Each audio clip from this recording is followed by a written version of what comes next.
congrats on the series and congrats on the book. It's also a New York Times bestseller. And did you intend on the book ever being adapted into a television drama and stepping beyond the pages of the novel? And what did it mean to have this blessing? No, I really write books as books, and I really try not to think about the future. I think that would kind of be doing a disservice to the fiction if I did.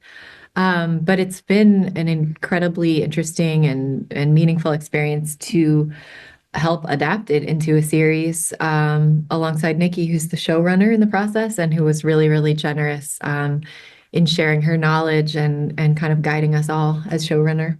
And it was interesting to learn that John's character was a female in the book. Did you have to make any major changes or adjustments for television that you think kind of like helped enhance the story? Yeah, talking about John, so one of the reasons I think that we switched the character of G to be a man is so that we could incorporate mummer culture, which to people in Philadelphia, they will immediately know what a mummer is. To people outside of Philadelphia, you might not, but you're about to learn. And we liked the idea that John could play a mummer authentically. He's actually from the next neighborhood over in this. He was born and raised in Fishtown, which is next to Kensington. But yeah, I mean, there's a bunch of other changes that we made as well. Yeah, I mean, I think our North Star at all times was obviously like the love story between these two sisters and a murder mystery, right? And the sort of weaving effortlessly between the past and the present. So that was sort of our North Star. But there were a lot of other changes that were made in serving the overall story and the adaptation from a book that's arguably 400 to 500 pages into 8 hours of television. There were twists and turns that were added. And I think that but it was all in sort of service of what we wanted to say about this compelling family drama wrapped up in a murder mystery. How is it working together with the author and also like executive producing and like wearing different hats? Kind of like, I guess, like keeping true to your story, but also working towards new ideas. I mean, I think that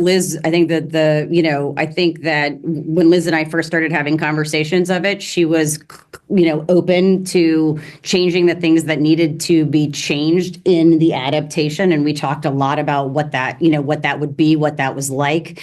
And I think that we very, very quickly were on the same page. So it made it very, very easy. I mean, I think that the soul and the spine of the book are very much, we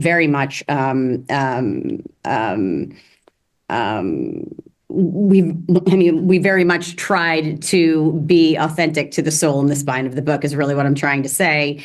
But we did depart from that at times. Yeah. And lastly, what kind of conversations do you hope that the series will open?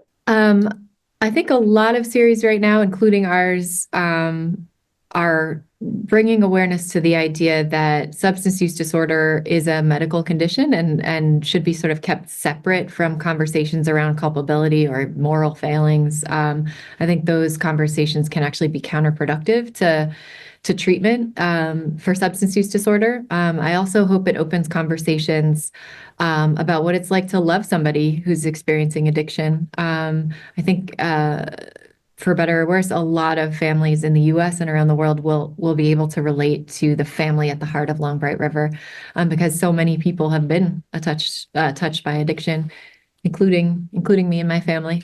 Thank you, Nikki. Thank you, Liz. Thank you so much. Congrats on the series.